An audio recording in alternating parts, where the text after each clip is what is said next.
Hello, and welcome to our channel, MarshStream, your public performance broadcast platform. Please make sure to like this video and subscribe to our channel. You can also donate to our tip jar and support the arts and artists of MarshStream by clicking the link below in the description. Check out our website, themarsh.org, for all upcoming live performances. Now, enjoy the show. I'm Hannah Meyer, and this is an in-progress draft of Out of the Woods. Before I start, I just want to thank Miranda Jante for her insights on this project. Okay, so when I was 13 and growing up in rural Idaho, I thought that drinking fruit punch and seeing some ankle was the closest that I was going to get to sex and drugs during a summer camp production of Into the Woods. And at this time, I thought that sex was a secret ritual used exclusively for baby making and that it involved butts, which seemed dangerous, but also maybe exciting. And I didn't really understand the appeal because no one really talked about it. And then I decided to audition for Stephen Sondheim's masterpiece, Into the Woods. And for those of you who don't know, Into the Woods is essentially comprised of Brothers Grimm's fairy tales like Cinderella, Little Red Riding Hood, Jack and the Beanstalk, who all travel through the dangers of the dark woods to find beans, love, and lost children. And in Little Red Riding Hood's case, to putter around the woods and hang out with her grandmother. And of course, it isn't until Act 2 when they realize that what they were looking for is not at all as it appeared to be. But on that first day of rehearsal, I am sitting in a solitary puddle of my own butt sweat in the freezing auditorium of Coal Valley Christian School at the end of lunch break. And I'm surrounded on all sides by my fellow middle schoolers who were wearing long dresses and Bermuda shorts, and they are sprinting around singing, "Into the woods to get the thing that makes it worth the journeying, into the woods to see the king, to sell the cow, to make the potion, to seize ourselves, to get to bring to go to the festival." And then they start sprinting up and down the rows singing, "Into the woods, into the woods." And I can't partake because I can't sing, as I was cast as the thankless role of narrator number 2, and no one has said a word to me in 26 minutes, except a girl who asked which Mormon seminary I attended. After saying that I'm Jewish, her friend leans over and points to a prop rake leaning against the stage. "Is that a menorah?" she asks. And I realize that she's being serious, and then I have nothing to say. And now I am fricked to hell because I have no friends, and it's 1,000,000 degrees, and I can't take off my jacket because I will be showing my shoulders, and I didn't realize that there was a freaking dress code. And I'm thinking, maybe I should hang out in the bathroom, or maybe walk home. It's only 5 miles. But then a girl with winged eyeliner and ripped shorts leans over and whispers in my ear, "Do you see that guy?" And she smells like Cool Ranch Doritos and points to a tall boy with blonde hair slicked back, wearing a green polo, chewing on a toothpick. "I heard that he was Nicely Johnson and Into the Woods and Guys and Dolls and in all of these really good musicals, and he's really sexy." Yeah, he's pretty attractive, feel like. You could say he's a looker. And then Christian stares at me a little bit, and she moves her arm over the chair, and her shirt rides up, revealing a tiny tattoo of an eye on her rib cage. It's a stick and poke," she says. "Did it hurt?" "No, actually, my boyfriend dipped a hot needle in ink and then poked it into my skin. And sometimes you have to thread it in the same spot to get it to stick. But I have an amazing pain tolerance." wow. Yeah, I mean, I was actually thinking of getting a bird on my arm or something. So yeah. She smiles. Her mouth is tight over her lip piercing. She takes out a Red Bull. Do you want some? I mean, like, unless you're a Mormon, I know they have this weird thing with caffeine. So the last time I had caffeine, I was so hyper, I barfed on my shoes. But instead, I just say, yes. Also, I'm Hannah. I'm Christian, she says. And the 1 p.m. church bell chimes next door, and Melissa, a former opera singer turned Mormon supermom and musical theater director, stands on stage and does the quiet llama hand signal used exclusively by the deaf community and people trying to herd a room full of middle schoolers. Quiet llama, we're back, all eyes on me. Yeah, yeah, yeah, yeah, yeah, she says, and her fingers pounce on the keys, and Red Bull surges through my veins as though my insides have been inflated with helium and bounce balls and drugs. Is this what it feels like to be drunk? My heartbeat speeds up to the tempo of the music as I lip sync along as everyone else sings like a choir of blonde polo shirt wearing angels. And then I catch the gaze of the blonde boy in the corner, whispering in Melissa's ear behind the piano.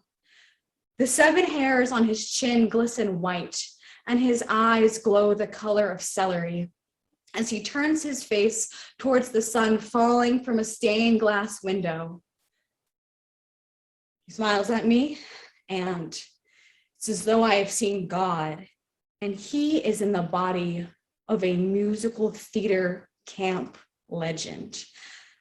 And the god's name turns out to be Jeremy, and he isn't a camper, but a 21-year-old assistant director who is back from the big bad city of Salt Lake to work on Into the Woods in Meridian, Idaho. And for some reason, he, Christian, and me hang out under the trees after rehearsal. And Christian pierces my ear with a tack. I cut my jeans into booty shorts like hers, and I start to look really, really cool. And then one day, I'm waiting for my mom to pick me up, and I'm sitting on a bench, and I'm watching this guy pick at his teeth. And I stare at him for a moment, and he looks up and says, "You're looking at me like you want me to take your pants off." And I almost laugh, and I don't know exactly what I'm feeling, except for I am attractive and invincible in a world that does not yet feel dangerous. And then one day, Christian and I are sitting in the grass under the trees in late July after rehearsal. "The eagle is landing," Christian whispers, looking up from the stick and poke tattoo she is carving into her inner thigh. The eagle is our secret inside joke code word for Jeremy. I'm shading a tattoo I'm drawing with Sharpie on my arm, and I take a sip of my second Red Bull of the afternoon, and Jeremy ambles over with the sunlight streaming into his eyes like gold. "What's happening? What's going on? Are you guys causing trouble out here?" "No, actually, we've been rehearsing," Christian says. "I'm sure, Little Red." "Never call me that again. Little Red Riding Hood." "Would you like me to cut you?"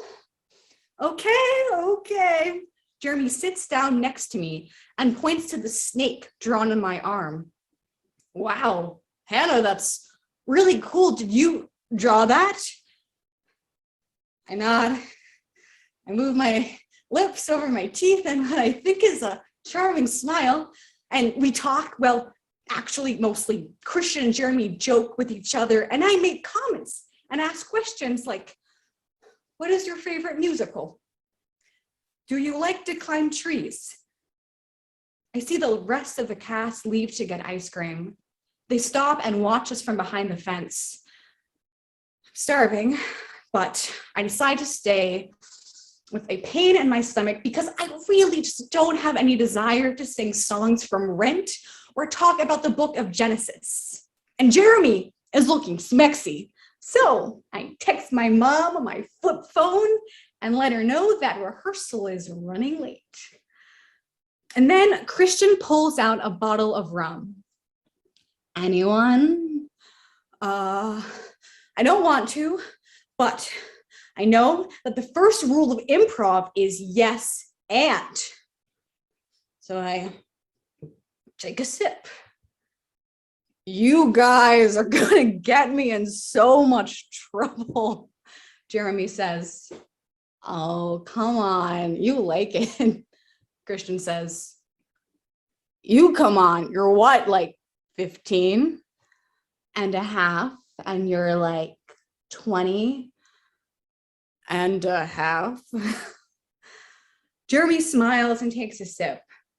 I'm not exactly sure what's going on and why Christian and Jeremy are grinning at each other. We pass the bottle around and I zone out, and the trees are spinning and I feel like a little piece of butter in a pan. I imagine that Jeremy and I are lovers doing sex after our final performance of a musical in which I sing an old-fashioned jazz song and don't lip sync. I would be wearing dark lipstick and a giant dress and big, tall stripper adult high heels. And then I see Jeremy lean over and touch Christian's inner thigh. And then Christian catches my eye, and I can't read her expression, and she takes another drink. A few days later, Christian pulls me into the corner during dress rehearsal. Her Little Red Riding Hood cape casts her face in shadows. Her eyes are outlined in indigo eyeliner like a cat's, and she smells like some kind of flowery chemical adult smell. Dude, Jeremy and I kissed. Are you serious? Yeah, he also fingered me. Oh, well, that's very cool. You don't know what that is. Yeah, I do. She does a gesture with her fingers. Yeah, I know. Mazel tov. Thanks, Anne Frank. This has become my nickname at camp. Christian runs on stage, and then I realize, fingers. That's what sex is. And I don't know why, but something feels off, and I don't have the words to describe what it is. In the fall, I am 14 and in my therapist's office, raking a tiny pile of sand with a tiny rake. I tell her what Christian had told me, but that I didn't know what to do because I hadn't actually seen anything. She pauses and tells me to hold off a little bit on saying anything because girls exaggerate and it's a delicate situation, but I should be careful because I'm also a pretty girl. And when I go to college, the warnings come from relatives, strangers, overly curious friends, moms saying, watch your drink, watch out for frat parties, make sure your friends aren't raped, have a great time. And it makes me think of how one interpretation of Little Red Riding Hood is that of stranger danger, that all men are dangerous and the only way to protect yourself is to never drink, never leave your house, marry a Mormon boy who doesn't know what sex is until his wedding night. And it's these constant obnoxious warnings and the hesitation from my therapist as an 8th grader as to why I choose not to say anything, because we're all friends. And the men who are going to hurt me will offer me ice cream from Vans. And I'm lactose intolerant, so. And at 20, I've done sex and I've dipped a toe into the lifestyle of a semi-well-functioning alcoholic while studying abroad in London, which is abound with student performance art installations, all of which suspiciously seem to involve both nudity and fruits. And I'm cast as Lucentio in Taming of the Shrew, where I don't have to sing, and I get to make out with this really attractive British girl who plays Bianca. And we make out on stage. It was great. And I go out on basically Tuesday through Saturday with friends in the film department. And my number one goal above all else is to have a threesome, or at least a semi-tumultuous long-distance relationship. And on this particular night, I'm standing outside a bar alone with a lipstick-stained bottle of cider, my annual pregame in one hand, and a pouch of squash and pumpkin-spiced British baby food in the other, which is my main source of protein at the time. And I am not nearly drunk enough for a Tuesday night, and especially not drunk enough for the very first Tinder date I have ever been on. And to this day, I don't remember his name, but let's call him Justin. And when I get to the bar, I see him alone in a corner at an outside table with tortoiseshell glasses, drinking a microbrewed IPA. We make eye contact. He stands up, and I'm not sure if this is a British sign of respect for an approaching woman. I arrive at the table, and he moves an arm forward. Is this a handshake? Nope, it's a hug. Oh, this is gonna be so complicated. I've only had sex with like 2.5 people. The 0.5 is actually comprised of 2 people. Both situations were ambiguous as they were mostly hand stuff, which I'm not really sure would factor into the 0.5 configuration thing. And then we're an hour and a half into the conversation and just going swimmingly. We're talking about taxes, the economy, and culture. And Justin slowly sips his pint of Guinness as I throw my third whiskey and Coke down my gullet.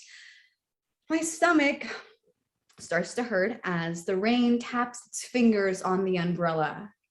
And after I tell him about a truly genius prank that I played after rehearsal during Taming of the Shrew, he's silent and then says, "Your hair looks so beautiful in the rain." And this moment is a string of many moments that will come in which I realize the exact instant in which someone wants me. But I don't actually know what I want from this human male with rainwater dripping from his hair to his mouth. He stands up and says, "Let's get out of here." And as we're walking, I'm thinking, okay, the ground is moving along quite speedily.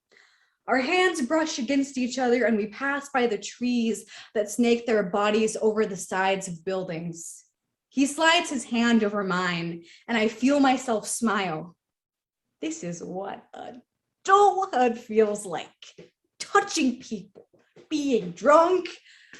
I wonder if there's like a flower pot I could secretly vomit into. And then he kisses me, and at first I think he's trying to eat my lips without biting them, and then it feels like a mollusk trying to find a good spot on a rock to latch onto. And I have no idea where we are. The shadows on the sidewalk are breathing, and I think I see ivy growing in real time. We break apart and stumble through a conversation topic I can't remember until I realize that we're standing outside of my flat. "How do you know where I live, you little minx?" He doesn't laugh, but kisses me again as we sit down on a wet bench. And I try not to laugh as he fingers me as though he's a surgeon discovering an underwater sea urchin for the first time.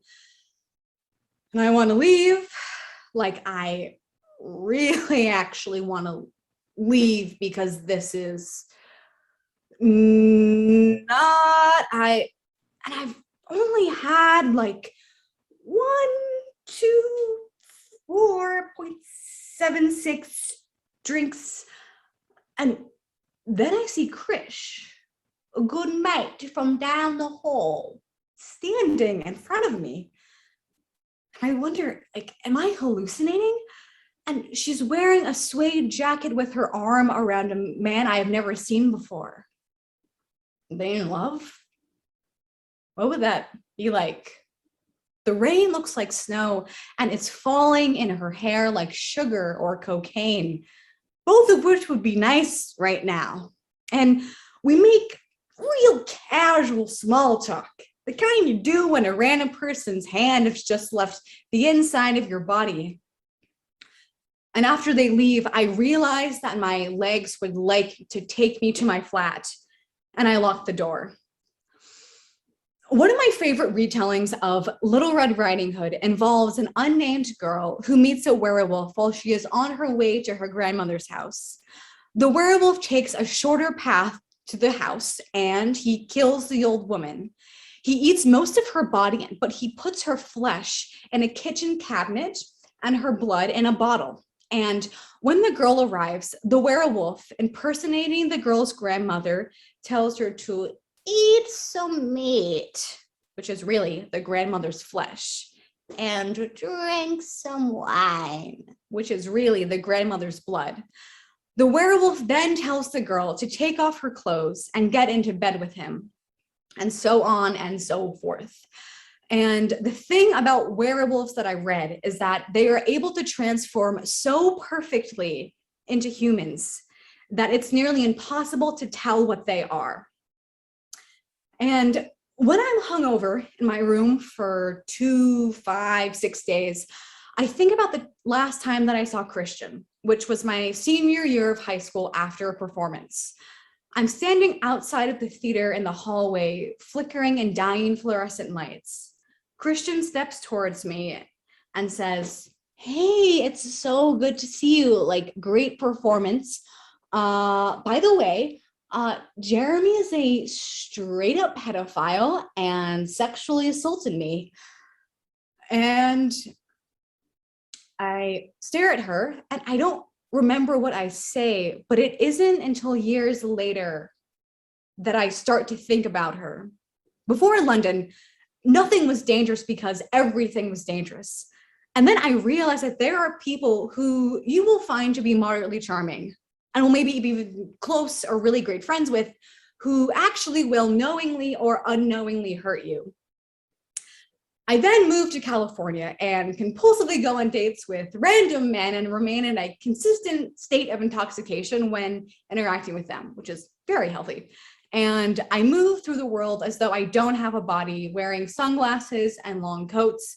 And I don't even realize I'm doing this until I cut back a bit on drinking. And I start to date a close friend of 6 years. And early on in our relationship, we're making out in my apartment, and I get the overwhelming urge to speak a little gibberish. And I squash it because we're jokey, but gibberish would be weird. And as he's going down on me, I start to feel the urge to punch myself in the face. But I'm like, Hannah, read the room. That is not really appropriate for the moment. And then I think he could actually kill me if he wanted to. And no one would know except for a raccoon who found my body and then carried my teeth to the police, which would reveal my extremely crooked bottom teeth, and then the identity of my corpse, or maybe a dog would find it, or perhaps a woodcutter. And I cannot leave because I am trapped in my own house and my own body and my own brain, and there is no way to get out. And I am going into the woods to get dismembered and probably murdered. And I wonder, like, why I'm laughing. Like, why do I think I could be in love with someone who might want to kill me? And I know this is not true at a conscious level, but there is some part of my brain that behaves as though I am a rabbit about to be murdered in a forest. And I realized that the tragedy of these cautionary tales is not that they teach us that the world is dangerous, because it is, but that they distort reality. And there are two ways to respond: to either internalize it so deeply that the world becomes a shadowy and terrifying place, or to reject it so entirely that you are numb to the world around you. And I wrote this piece as a way to free my brain from itself. and I don't have any answers, but I think that unraveling the stories we tell ourselves about danger and sexuality is the first step. Thank you. Yeah, that's all for now, folks. Let me turn my, there we go. Wow. Can everyone hear me? Okay, never mind. I can hear myself. Hold on a second. There we go.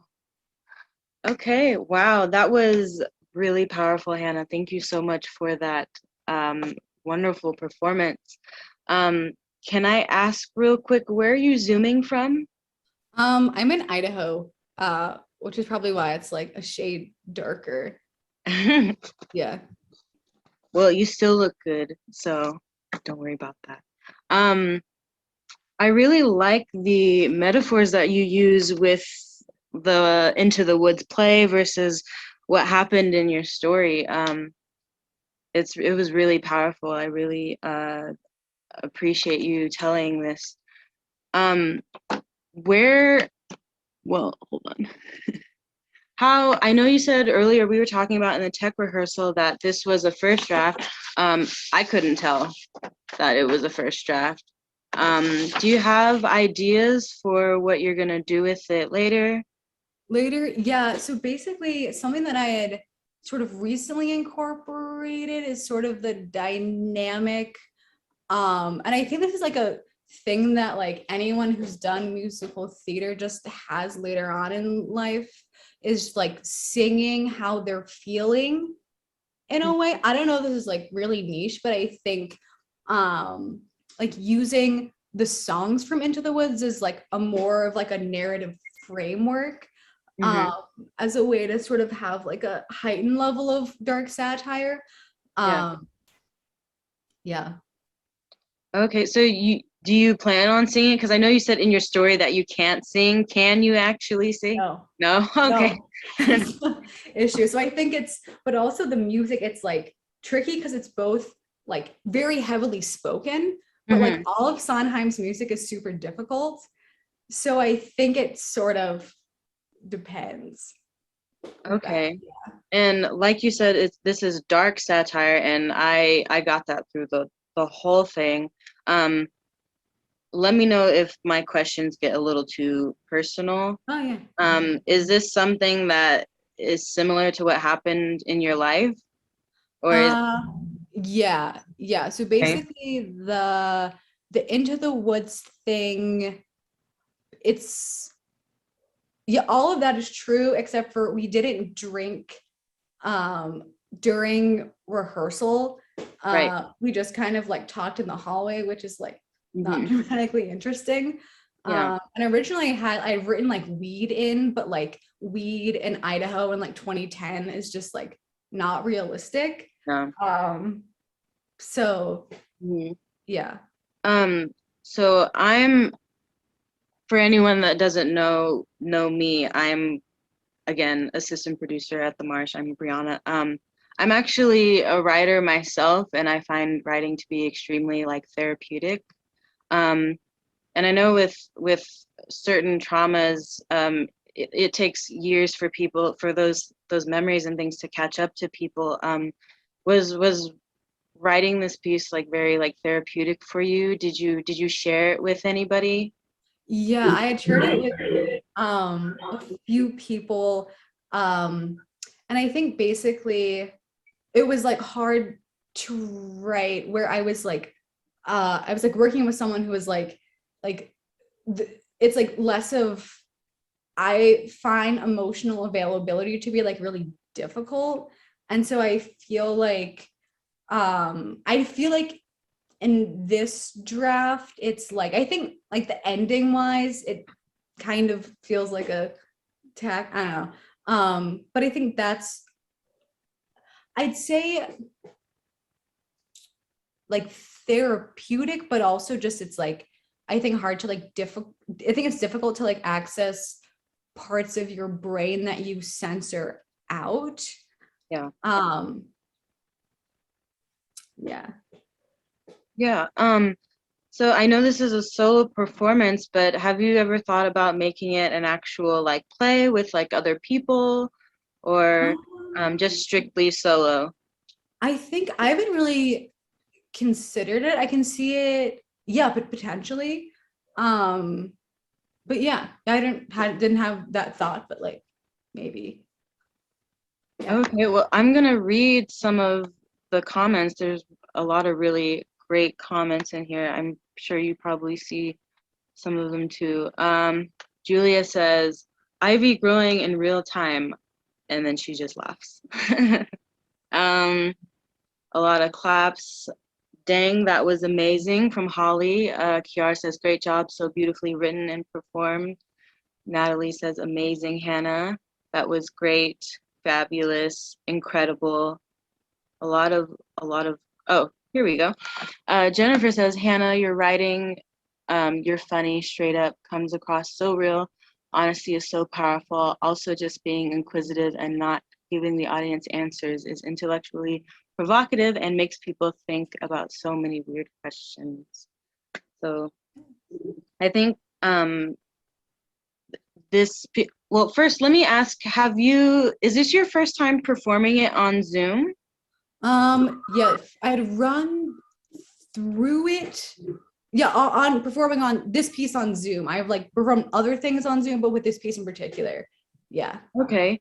Do you have anywhere that you would like to perform it live as things start to open back up? Is there like a special place that you really like have your eye on and you want people to see? Yeah, a friend, I'm actually moving to New York in like August. And a friend of mine works at the Tank. And they're like, and they're kind of comedy focused. But I feel like that's a solid, trash can, sorry. That's like a ideal spot. Also, I know a few Julias. Can I ask which Julia is in the comments? Let's check, Because I don't think there's like a last name. there's last name. That's the Not tricky to thing put about Zoom. said person on the spot, but Let's see, there's Jules, and then there's Julia with no last name. that isn't my show. Julia, if you're in the chat, do you mind, or if you're still in the Zoom room, do you mind putting your last name in? I'm just curious. Don't have to, not to put you on the spot. Just curious. Also, if any of you in the audience have questions you'd like to ask, I don't want to take them up all for myself. Please put them in the chat and I'll try and get to them. We still have plenty of time. Let's see. We'll just wait for a second. Nobody, anybody. Is there anything that you would like to share? I have your social media. Is there anywhere else that we can follow you? Basically, I basically just troll Instagram. So that's the core spot. Yeah. Okay, cool.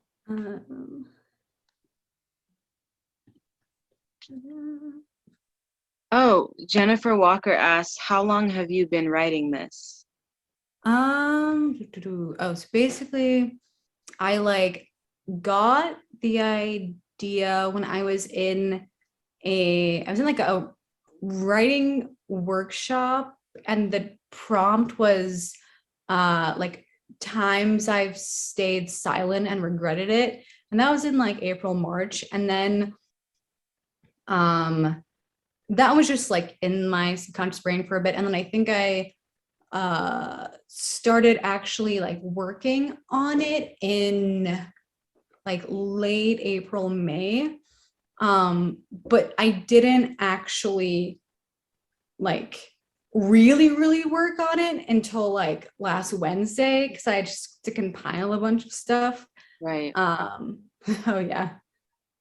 Just an odd timeline, but Yeah. Do you have any other upcoming projects that you're working on? I produce a podcast with Three Girls Theater where I interview writers about like what they're haunted by, and I've been working on that for a bit. It's called Chasing the Ghostlight. Yeah. And how long have you had that podcast up? I started releasing like this February, so it's like pretty relatively new. Yeah. Oh, okay. Yeah. Chasing the Ghost Light. I'm trying to find the link for it so I could put it in the chat. It's on Spotify. Is it a like an album cover with like light bulbs on it? Oh no, it has your name. Never mind. Yeah. Go.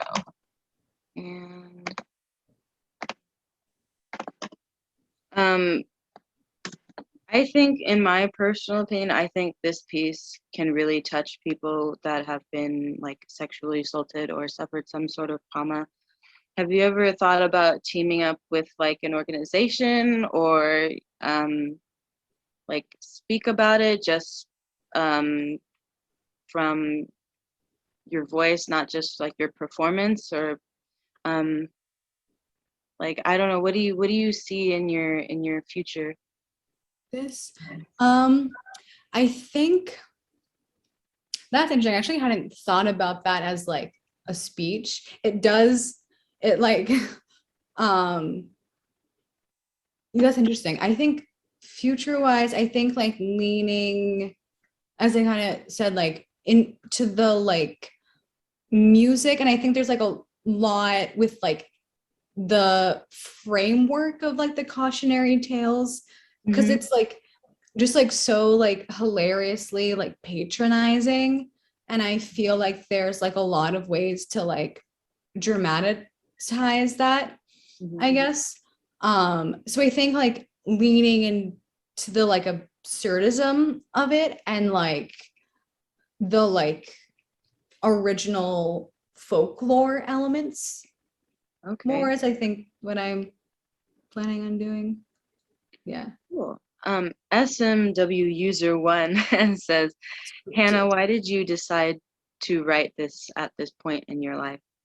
I think, well, I mean, like, honestly, it was because I wanted to submit something to, I like submitted a different piece of writing to the Marsh, and they were like, cool. But then I didn't want, that wasn't, but then I feel like I wanted to expand. But then with this, I think it's just like, I'm like, I've always been kind of like hyper aware of like how people, and specifically like men, watch me. And I think now that I'm older, it's weird because like men would like catcall me a ton when I was like 14. But then when I was older, I think also maybe it's like the head. So I just like, like that person's like seems a little gay, like it's not gonna happen. That like doesn't happen to me as much anymore. But I still feel like there's like a level of like background paranoia of men. But then it's also this like, it's not fair to be like, oh, it's like a predator and prey dynamic. And I feel like sort of like complicating that is like really useful. I think it's kind of like a Saturn return thing where it's just like examining all the stars or whatever. Yeah. Jennifer Walker asked, do you see this as truly your one woman show, or oh wait, I already asked that, or do you want actors in you to perform your characters? I'd say for like solo show is I think more what I'm leaning towards. But LCB asks, Hannah, incredible stuff as always. I remember reading one of your drafts in the early stages. If you have time to discuss it, what is your revision process? basically I like will revision process. I'll like read things out loud. I'll sometimes have to like psych myself up to like read something out loud if I've written it like really and it still gives kind of like loose and nebulous or whatever. And then I think I like just try to like simplify things. And then I think I also really value I like other like discussing things with other people, I think is like really, really helpful for me. And I think just having it's like you don't know what you think until like you have a conversation about it. So I feel like I'm like will be pretty like outward reaching and revising and figuring stuff out. Right. For me as a writer, and also being able to like watch these solo performances at the Marsh, I find it amazing how actors can like jump into different characters all in one like performance. Do you find that to be easy or like difficult or like draining? Because I know that's like a bunch of personalities hitting you at once. Because like for me, when I'm writing, I try and do that with my characters, but I know it's not the same as like performing it. Mm-hmm. Yeah, I think it's like, I think initially, I think it's like, I think sometimes like vocally, I don't think it's always, I think if it's like, if there's a voice that's like different enough from my own, that it's easy to like kind of like slip into.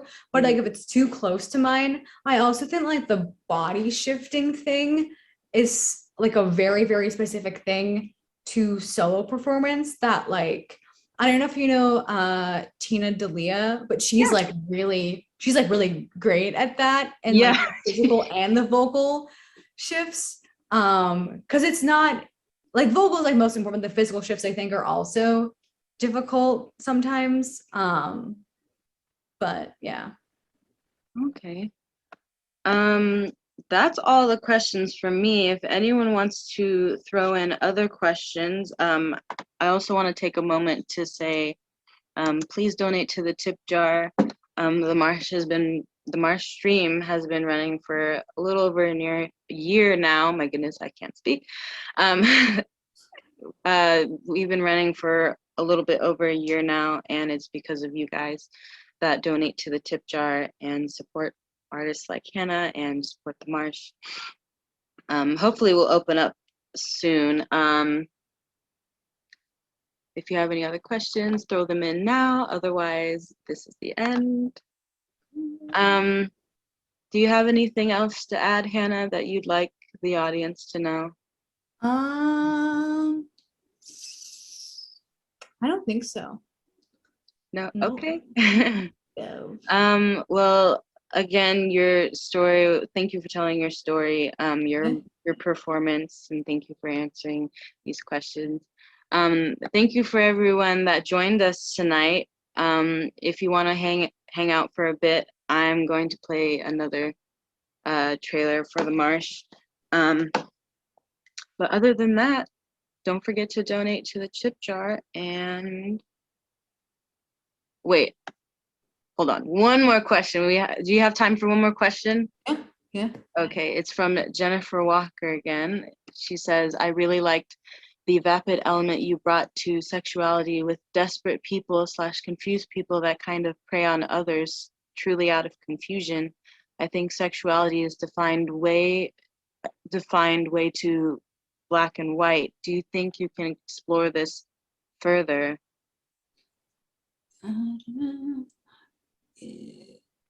Yeah, like I think in terms, something that I think is like was in an earlier draft is like I think especially this is like a can of worms for like how people respond to like sexual assault allegations using a kind of like carceral, like this person's like dead, canceled, blah blah, which like it's obviously fair to like acknowledge the harm done to communities, but it's like there's like a thing called gray rape where people, it's like in between like rape and consensual sex, and it's like the way to and there's not really like a set way to respond to it, because it's like someone may not have intended, but like harm was still caused. Yeah. But then there's this kind of like black and white mentality, and so then it's like people are like, you know, like this person whose name is actually Jeremy. I have a very hard time changing names, and I also believe that if people didn't want to be written about, they wouldn't have behaved badly. But I think it's like someone can, yeah, I think that's, yeah, interesting. Like some people do have like good intentions or like confused intentions, and it's not all like Harvey Weinstein, like rape in a hotel room. Yeah. I don't know if that, what I said just made sense, but I think so. I mean, the like she was saying, it's very black and white with, you know, either consensual sex or rape. And I think you described that gray area, literally gray rape, like perfectly. I didn't even know, I know there was a gray area. I didn't know there was a term for it. So thank you for sharing that. Are there any other questions, anyone? Well, again, that was an incredible performance. Thank you so much. Hopefully when everything opens back up that you make your trip to New York, but I hope you also come back to San Francisco to perform your piece, because I personally would like to see it in person. So thank you so much. Thank you everybody again for coming, for supporting the Marsh. Don't forget to donate to the tip jar, and have a good evening. yeah.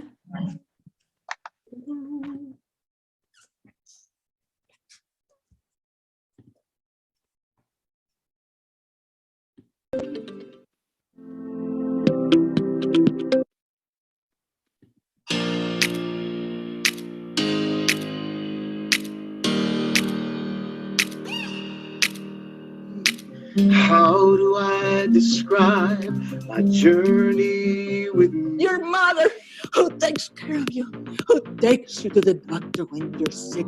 Your mother.